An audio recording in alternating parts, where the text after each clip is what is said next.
ምንጊዜም ሚዲያ የዕለቱ ጉዳይ ከመጽሐፍት ገበታ ከአድማጮች መድረክ መስታወት የቅዳሜ ወጎችና የተወልደ እንግዳ መደበኛ ዝግጅቶቻችን ናቸው። 703 475 6309 ስልካችን ምንጊዜም media@gmail.com የኢሜል አድራሻችን ነው።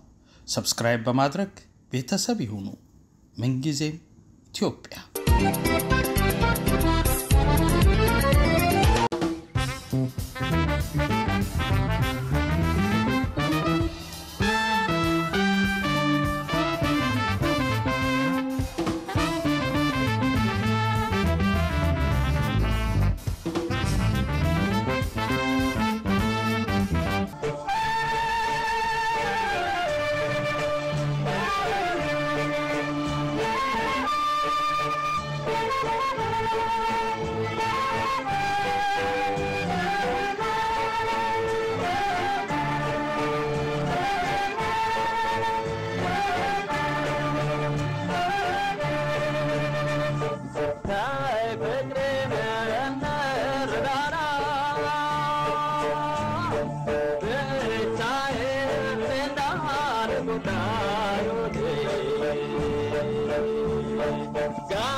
ብዙነሽስ ስራሽን ይሄንኑ የአርቲስትነቱን ሙያ ምን ያህል ታፈቅሪዋለሽ? እኔ በጣም ወደዋለሁ። ደግሞ የሙዚቃ ስሜቴ በኃይል ነው። ነገር ግን በጣም የሚያበሳጭ ነገር አለ። በየመንገዱ መቼም ብዙ የሚሳደቡ ሰዎች አሉ። እኔ ግን በበኩሌ መቼስ የራሴ ሙዚቃ ስሜት ህዝቡን ማስደስትና ደስ ብሏቸው የሚወዱኝ ነው እንጂ የሚመስለኝ አንዳንዶች በየመንገዱ እንዲሁ የሚሰድበኝ መስሎ አይታየኝም ነበር። ነገር ግን በጣም ያበሳጫል ስድባቸው። ያቺን አዝማሪ አታውቃትም እንዴት እኮ ብዙነሽ በቀለ ናት። ያቺ አዝማሪ ጆሮዬ በሚሰማበት ጊዜ ደሜ ፈልቶ ለመናገር ደሞ ሰው ይቀየማል ብዬ አስባለሁ። ነገር ግን በትዕግስት ዝም ብዬ አልፋቸዋለሁ። ብዙነሽ ቤተሰቦችሽ ይሄንን ስራ ምን ያህል ያፈቅሩታል? አንቺ ይሄንን ስራ በመጀመርሽ ደስ ብሏቸዋል? በጭራሽ አይወዱት። እናቴም በዚሁ የተነሳ ክዳኛለች። ብዙዎቹ ዘመዶቼም ደግሞ አይኔን ለማየት አይፈልጉም። ነገር ግን 1 2 3 የሚሆኑ ውጭ ሀገር ሄደው የመጡ ወንድሞቼ አሉ።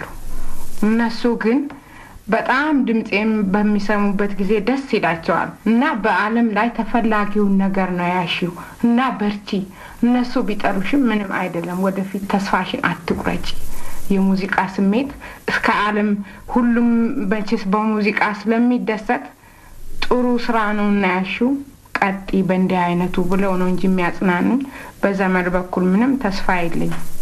ከእናትሽ ጋር ከተለያየሽ ስንት ዘመን ይሆንሻል? 13 ዓመት ሆነ። ወደዚህ ዘፈን ስትጀምሪ እንዴት እንደጀመርሽ ታስታውሻለሽ? ምንድነው እሱ የገፋፋሽ? ክብር ዘበኛ መስሪያ ቤት ሙዚቃ ለመማር ነበር የገባሁት እና ሙዚቃ ለመማር እንደገባሁኝ ድምጼን ሲሰሙ ያኔ ሬዲዮ ጣቢያ ነበረን እና ድምጼን ሲሰሙ በቃ ወደፊት ጥሩ ውጤት ታገኛለች እቺ ልጅ በደንብ ስትሻሻል አሉ። የሙዚቃ በቃ በደንብ ያስተማሩኝ እነሱ። እስከዚህ ለመታወቅ በቃ ብዙነሽ መጀመሪያ የተጫወትሽው ዘፈን ትዝ ይልሻል? ክብሬ ክብሬ የሚባለው ታስታውሻለሽ? ትንሽ ለማንጎራጎር ትችያለሽ አሁን? ናንተ መንገደኛ ቀረው ተነጥዬ ክብሬ ክብሬ ስልክ ማደርትዬ ናንተ መንገደኛ ቀረው ተነጥዬ ብሎ ሄደ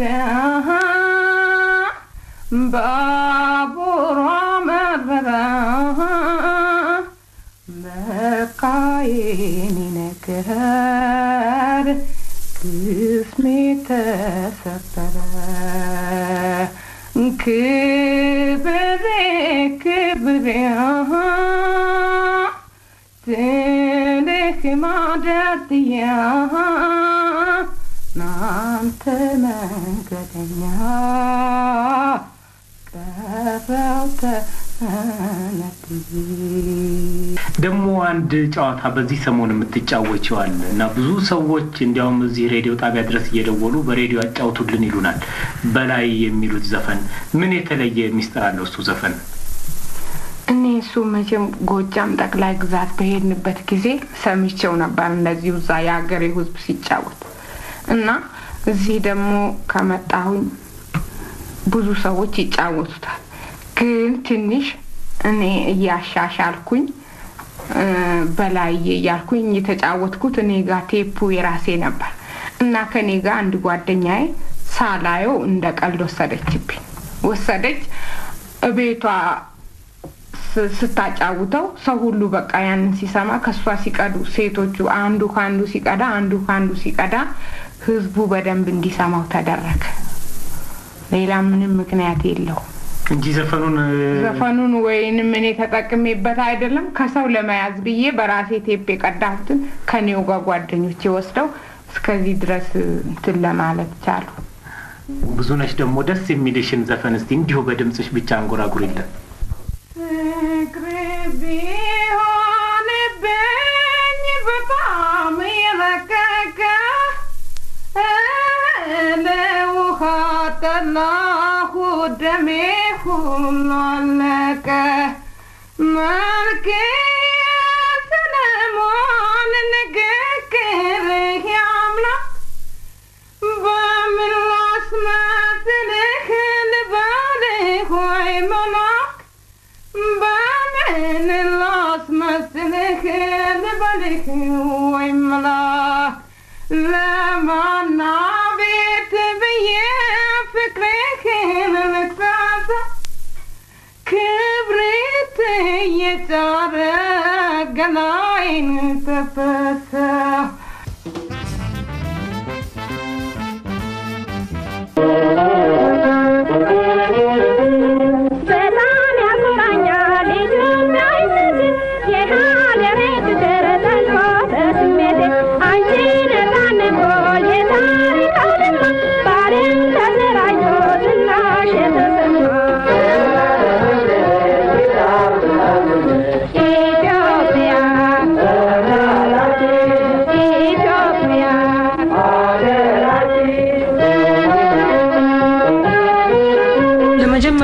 መድረክ ላይ የሚወጣሁት እቺን ሙዚቃ ይዤ ነበር።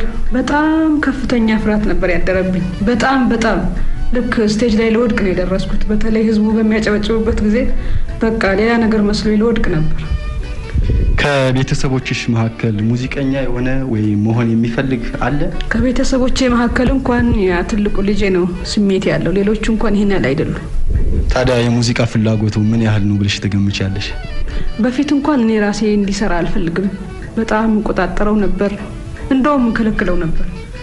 አሁን ግን ያው የኪነት ዋጋው ከፍተኛ በመሆኑ በህዝቡ ዘንድም በይበልጥ እየታወቀች ስለሆነ እኔም ተውኩት። እሱም እዛ ሙዚቃ እየተጫወተ ነው ያለው።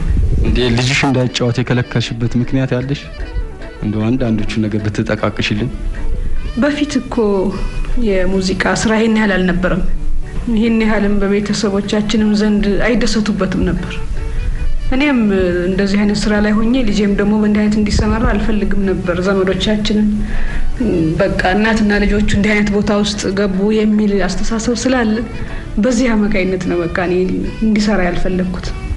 እስካሁን ካቀረብሻቸው ሙዚቃዎች መካከል በአድማጮች ዘንድ ይበልጥ ሊያስተዋውቅሽ የበቃው ሙዚቃ የትኛው ነው? በይበልጥ ሊያስተዋውቀኝ የበቃው ሙዚቃ ፍቅር የሰላም አክሊል ነች ወይም ደግሞ እንረዳዳ፣ ሌላም ብዙ ሙዚቃዎች አሉ። እንደዚህ ነው። የዚህን ዘፈን ደራሲ ታስታውሻለሽ? እንዴት የትኛው ነው አሁን የጠቀሽው? አዎ አቶ ተስፋዬ አበበ እና የሙዚቃው ደራሲ ደግሞ የሻምበል አያሌው አበበ ናቸው። ባንቺ በኩልስ የደረሻቸው ሙዚቃዎች አሉ? ያንተን ክፉ ለኔ የተሰኘ ፍቅር ሙዚቃ፣ እንዲሁም ፍቅር ረቂቅ ነች የተባለ ብዙ አላስታውሰውም እንጂ አሉኝ። ዜማ መድረስ ይቀልሻል ወይስ ግጥም መድረስ? በሙያው ላይ ስለተሰማራሽ። ግጥም እንኳን እስከዚህ አይደለም፣ ዜማ መድረስ ይቀለኛል ከግጥም ይልቅ።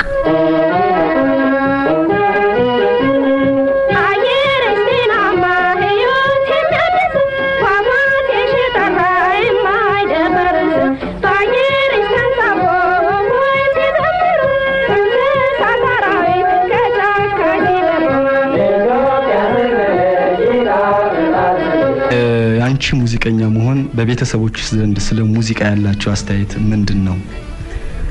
በፊት ፍጹም ፈቃደኛ አልነበሩ። እኔ በዚህ በሙዚቃ ዓለም ውስጥ እንድሰማራ ጭራሽ ያጥላሉኛል እንጂ አይገፋፉኝም ነበር። ግን እኔ ዝም ብዬ ማለት ከጊዜ አሁን እንደዚህ አይነት ቦታ ስንደርስ አሁን እየወደዱትና እየተቀበሉት እንደውም ይሄን ብታደርጉ ይሄ ይሆናል እያሉ በቃ ምክር እየሰጡኛል አይደለም። የቤተሰብ ጨዋታ በጣም ወደውታል። አሁን በአጠቃላይ ለሙዚቃ ያለሽ ፍቅር ምን ያህል ነው? መቼም ሙዚቃን የሚጠላ የለም። በተለይ በአሁኑ ጊዜ ሙዚቃን በጣም ወዳለሁ። እንደውም ለስላሳ ሙዚቃዎችን በይበልጥ የሚጫወተው በሙዚቃ ፍቅር ምክንያት ነው። በጣም ወዳለሁ ሙዚቃ። በድምጽ ከማንጎራጎር በቀር ሌላ የሙዚቃ መሳሪያ የምትጫወቸው አለ? አይ ምንም የለ። ትንሽ ፒያኖ ሞክራለሁ። ለምንድን ነው በሙያው ላይ ተሰማርተሻል? ለምን በሙዚቃ መሳሪያ መጫወት አልፈለግሽ? አይ ሳልፈልግ ቀርቼ ሳይሆን ብቻ እንደው አንዳንድ አጋጣሚ ነው። በዚህ አጋጣሚ ሙዚቀኛ ለሆኑት ኢትዮጵያውያንና ወደፊት ለሚሆኑት የምታስተላልፊው መልእክት ካለ? አይ እንግዲህ በዚህ በሙያ ላይ ለተሰማሩት ጓዶችም ደግሞ ሌሎችም በርቱ ነው የምለው። እንደኔ ደግሞ እድል አጋጥሟቸው እዚህ ኢንተርቪው ቢሰጡ ደስ ይለኛል። ሙያቸውን ቢያስተዋውቁ ማለቴ ነው። እስካሁን ካቀረብሻቸው ሙዚቃዎችሽ መካከል የትኛው ሙዚቃ ለፕሮግራማችን ተከታታዮች እንድናሰማልሽ ትወጃለሽ? ለህዝብ እንድታሰሙልኝ የምፈልገው እንኳን ውብ ናት ሀገራችን የተሰኘችው በቅርብ ቀን በራዲዮ ጣቢያ ትተላለፍ የነበረችው ሙዚቃ ነው። ሀገርን የምታወሳ ስለሆነች ደግሞ ጥቂት ቆየት ብላ እንደገና ታድሳ የመጣች ሙዚቃ ስለሆነች በጣም ስለምወዳት ፍቅር የሰላም አክሊል ነች፣ ፍቅር የሰላም አክሊል ነች፣ የአምላክ በረከት ነች፣ ላወቃት ታላቅ ሚስጥር ነች፣ የመገናኛ ድልድይ ነች፣ በእግዚአብሔር ሕግ ተመርታ ሕዝቡን ከሕዝብ አገናኝታ የተጣላውን አስማምታ ሰይጣንን ከአገር አጥፍታ ታኖራለች ሁሉን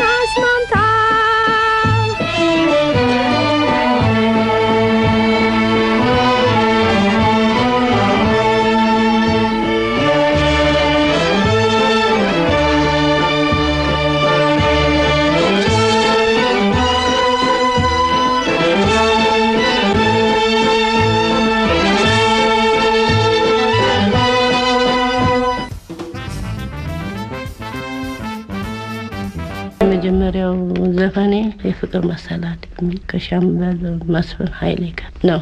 የፍቅር መሰላል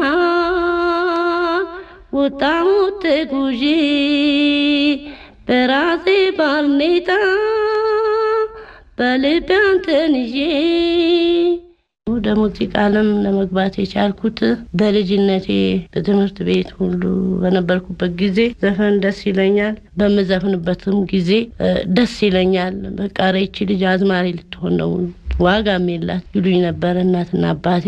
መጨረሻም አልተውኩም፣ ጠፍቼ መጣሁ ወደ አዲስ አበባም እንደመጣሁ ወደ ጉርዘበኛ መስሪያ ቤት የሚባለው እዛ ገባሁ። አመት እንደሰራው ከዛ ጠፍቼ ብሔራዊ ቲያትር ገባሁ። ከብሔራዊ ቲያትር አቶ ተስፋዬ አበበ እሱ ደግሞ አስጠፍቶኝ ፖሊስ ገባሁ። ፖሊስ አረጀሁበት። ኧረ አባቴ ሊገሉኝ አዲስ አበባ ድረስ መጥተው ፈልገው ስላጡኝ ካዱኝ። በመጨረሻም ሽማግሌ ሀገር ሄጄ ሽማግሌ ልኬ ከአባቴ ጋር ታረኩኝ። ከዛ ወዲህ ምንም አላሉኝ። በጣም የምወደው መቼም የፍቅር ቀጤማን ነው። የፍቅር ምንጭ ነው ማለትማ አብቅሏልኝ ልብ የፍቅር ቀጤማ ጉጉጂ ስትጠባበቅ አትመጣልኝም ወይ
ምንጊዜም ሚዲያ የዕለቱ ጉዳይ ከመጽሐፍት ገበታ ከአድማጮች መድረክ መስታወት የቅዳሜ ወጎችና የተወልደ እንግዳ መደበኛ ዝግጅቶቻችን ናቸው። 703 475 6309 ስልካችን ምንጊዜም ሚዲያ @gmail.com የኢሜል አድራሻችን ነው። ሰብስክራይብ በማድረግ ቤተሰብ ይሁኑ። ምንጊዜም ኢትዮጵያ